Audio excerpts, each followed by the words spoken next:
guys, and welcome back to my channel. Today I'll be testing out Emma's Goodies 1 minute microwave choc chip cookie. So let's get started. First of all, I melted 1.5 tablespoons of butter in the microwave and then stirred through all the slightly unmelted parts just so I got a uniform consistency.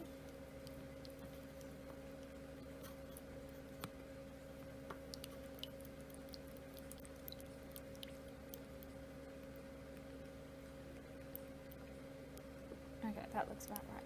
So once you have your butter stirred through and completely melted, you'll just want to start adding in your sugar and milk. So I went in with 1 3/4 of a tablespoon of brown sugar. You use brown sugar in the video, so that's what I did. But of course you can use white sugar if you wanted to. It's up to you. I just think brown sugar adds like a little bit of extra flavour. I also didn't have a 1/4 tablespoon measurement, so instead of using 3 of the quarter ones, I just used a full one and measured a little bit out. So stirred that through until I got a nice uniform brown consistency. This actually looked and smelled so good. It was like buttery and sweet. Okay, then I went in with 3/4 of a tablespoon of milk. So same method, just estimating a little bit. So maybe not quite the most accurate, I don't know. And then I used my spatula and I stirred that in. Now I was originally worried that perhaps it might clump up the butter because it was cold milk from the fridge, but it actually didn't, so don't worry about that, don't worry, all good. And also the milk is just a substitute for egg because egg white actually makes your microwave things go rubbery, and rubbery cookies isn't exactly what we want, so yeah, avoiding that. Okay, once you've done that, you're going to start with your dry ingredients. So first we need 1/3 cup and 1/2 tablespoon of all-purpose flour. In the video, I will link it down below. Her video, she also underneath the description gives measurements in grams as well. So if you want to use more accurate measurements, go for it. Go check out her video. Love watching her videos, so yeah.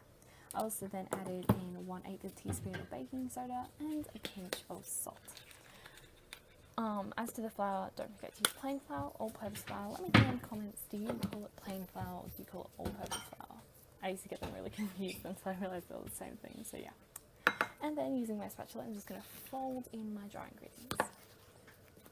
I liked how quickly this came together. It literally took me about 2 minutes, so not exactly 1 minute, but I guess it cooked for 1 minute, so that's where the 1 minute comes in.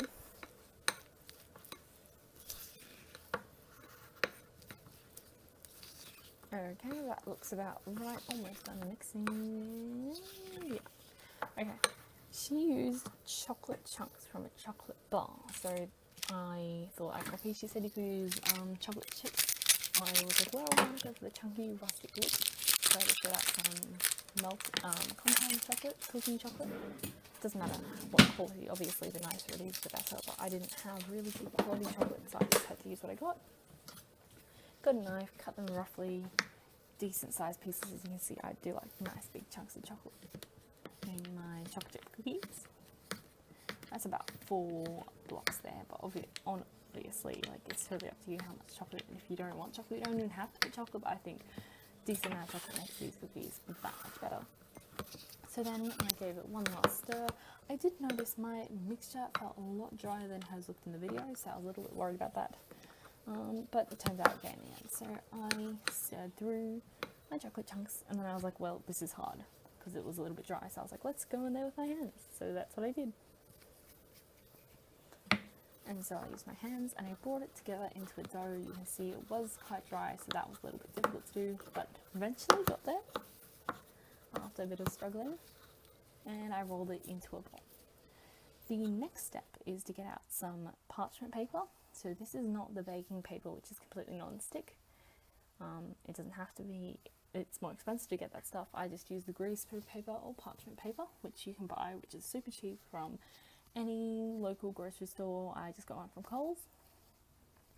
And I pressed it into a little dome on it, slightly flatter on the edges, but she doesn't specify that, but I did see in other videos they suggest that, so that's what I did. Then I microwaved it for exactly 1 minute, just like she said. 1 minute to 1 minute 15 seconds. Do not microwave any longer or you end up with a hard cookie. just like she said, it was very soft pulling out of the microwave, so I let it sit for 5 minutes as she suggested, and then I peeled off the paper. Now you can see there is a lot of oil on the bottom, which I found interesting because for a cookie the amount of butter wasn't even that ridiculous. But yeah, so it was very soft and crumbly even though I had waited 5 minutes, but yeah, the chocolate was melted, it looked good. It obviously wasn't browned like it would if you put it in the oven, but so far looking good. Taste wise, it was pretty good, very soft, very chocolatey, a little bit crumbly, so definitely not your traditional chewy chocolate chip cookie, but still tasted good.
So it's been a while, it's been about 10 or 12 hours since I made the cookie, and now we're going to see what it's like after that long, because often microwave food doesn't last as nice or as long as normal.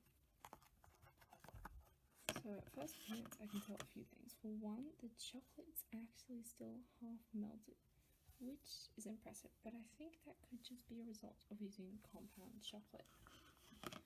Now, when it comes to breaking it, what's my consistency going to be like? Just putting this here so I don't get any crumbs all over my desk. So it seems to be dry, but it doesn't break super easily. Did you hear that? How like it sounds quite hard.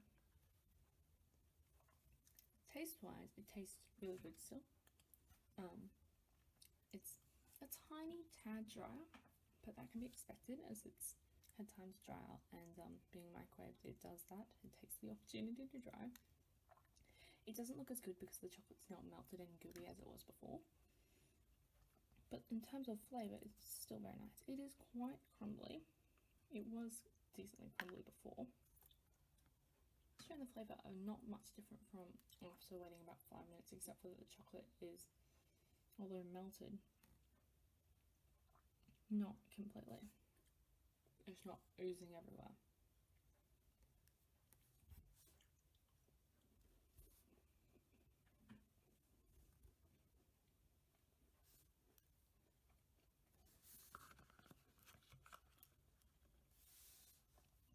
I really just like the side profile of this cookie.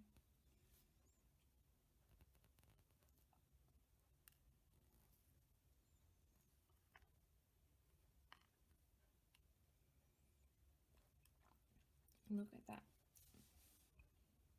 Looks so good. So I will admit it is a dense, slightly crumbly cookie, but is it flavoured good? Yeah, the flavour is amazing. So despite the dense and slightly crumbly nature, I would definitely make this. If you are a person who only likes chewy cookies, this probably isn't for you. But I do think for cookies in general, and especially a microwave cookie, this is a very yummy, impressive recipe, and I would definitely try it out if I were you guys. Interested in making a 2-minute cookie. It literally took me just a few minutes to whip this up. Takes less than a minute for me to bake in I don't know how to say it, the microwave. And I got this cookie as a result of like 2 minutes work. That's got to be a positive.